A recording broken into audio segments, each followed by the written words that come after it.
VP নূর যখন কাউরে touch করে একটু অন্যরকমভাবেই টাচ করে।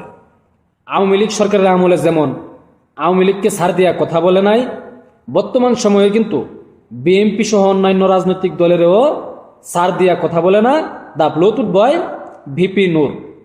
ভিপি নূর প্রায় সময় একটা কথা বলে যে এক দল খায়া গেছে, আরেক দল খাওয়ার জন্য রেডি হয়ে আছে।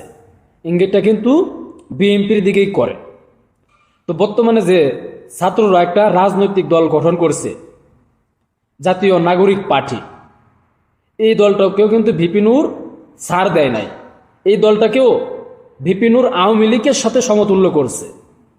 তো চলুন দেখি ভিপি নূর কি বলছে। ভিপি নূর বলছে, সরকারের যে 3 জন উপদেষ্টার মধ্যে একজন পদত্যাগ করেছে, কইরা একটা নতুন রাজনৈতিক দল প্রধান হয়েছে, মানে রাজনৈতিক দলের প্রধান হয়েছে। আর সেখানে বাকি 2 জন এখনো সরকারের মধ্যে বসে আছে, তাদেরও পদত্যাগ করা উচিত। ভিপি নূরের বক্তব্য হচ্ছে, গণঅভ্যুত্থানকে কেন্দ্র করে গুটি কয়েক ছাত্র নেতা সরকারকে নিয়ন্ত্রণ থেকে প্রশাসনের বিভিন্ন জায়গায় অযাচিত হস্তক্ষেপে সরকারি কর্মকর্তা কর্মচারী সহ জনগণের মধ্যে একটা অস্তিত্ব তৈরি করেছে। যেহেতু আন্দোলনের পরিচিত মুখ থেকে সরকার প্রতিনিধিকারী ছাত্ররা রাজনৈতিক দল গঠন করেছে, সেহেতু সরকারের নিরপেক্ষতা বজায় রাখা, জনগণ সহ রাজনৈতিক নেতাদের আস্থা ধরে রাখা, এগুলো যদি করতে চায় তাহলে বাকি যে 2 জন উপদেষ্টা পদে আছে তাদেরকে পদত্যাগের আহ্বান জানিয়েছে ভিপি নূর। তো আমার তো মনে হয় যে তারা এখন পদত্যাগ করবে না, দলটারে ঠিকভাবে গুছায়া তারপর নির্বাচনের আগ মুহূর্তে পদত্যাগ করবে, কইরা নির্বাচন করবে। নূরের বক্তব্য, আমরা বারবার বলে আসছি, জনতার রক্তের উপর দাঁড়িয়ে থাকা এই গণঅভ্যুত্থানের সরকারের ব্যর্থতা জাতিকে নতুন বিপর্যয়ের দিকে নিয়ে যাবে। কিন্তু গত 6 মাসে এই সরকারের ব্যর্থতা হয়েছে। সরকারের দুর্বলতায় গণহত্যাকারীদের পুনর্বাসন হচ্ছে, আইন শৃঙ্খলা অবনতি হচ্ছে এবং দেশ নিয়ে সংকট তৈরি হচ্ছে। ভিপি নূর খুব সমালোচনা করছে এই বিষয় নিয়ে। ইভেন তিনি বলছেন, সরকারি গোয়েন্দা সংস্থার কাছে অনেক তথ্য আছে।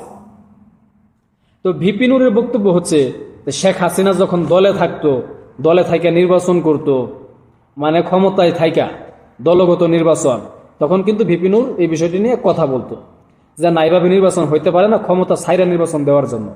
কিন্তু শেখ হাসিনা বরাবরই ক্ষমতায় থাইকা নির্বাচন দিত। এখন ক্ষমতার মধ্যে থাইকা এই উপদেষ্টা 3 জনের মধ্যে 2 জন কিন্তু এখনো ওখানেই বসা আছে ক্ষমতার চেয়ারে। এই ক্ষমতায় থাইকা আপনারা নির্বাচন দিবেন, তাহলে তো আপনারা শেখ হাসিনা সমানই, তাহলে আওয়ামী লীগের দোষ কোথায়? আপনারা আওয়ামী লীগ একই। এবং গোয়েন্দা সংস্থার কাছে এরকমও তথ্য আছে যা শুনলে গা শিহরে উঠবে। এটা ভিপি নূরের বক্তব্য। তো ভিপি নূরের কথা হচ্ছে যে তারা যদি নিরপেক্ষতা বজায় রাখতে চায় তাহলে এখনই তাদেরকে যে বাকি 2 জন উপদেষ্টা পদে আছে পদত্যাগ করতে হবে। আর যদি এটা না হয় তাহলে ক্ষমতায় থাকে যদি তারা দল গঠন করে পরিচালনা করে, তাহলে তো কিংস পার্টি হয়ে গেল। আর এই কিংস পার্টিকে কিন্তু ভিপি নূর ছাড় দেওয়া কথা বলে নাই। আওয়ামী লীগ সরকারের আমলে যেমন সে আওয়ামী লীগের আলোচনা করতো, সমালোচনা করত, বর্তমানে বিএনপি নিয়ে কেউ কিন্তু সমালোচনা করে, তেমনি যে একটা কিংস পার্টি তৈরি হয়েছে, জাতীয় নাগরিক কমিটি বা নাগরিক পার্টি, এই পার্টিটাকে কিন্তু ভিপি নূর ছাড় দেয় নাই। প্রত্যেকটা পার্টিকে নিয়ে কিন্তু কথা বলতেছে। হ্যাঁ, ভিপি নূর যৌক্তিক, তারা যদি নিরপেক্ষতা বজায় রাখতে চায় তাহলে তাদের এখনই পদত্যাগ করা উচিত। তো আপনারা কি মনে করেন যে ভিপি নূর কি ঠিক বলছে নাকি?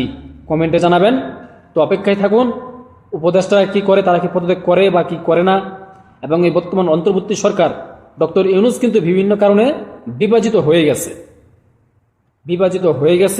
এই অন্তর্বর্তী সরকার দিয়ে ডক্টর ইউনূসকে দিয়ে কি নিরপেক্ষ নির্বাচন হবে কি হবে না, সেটাও দেখার পালা।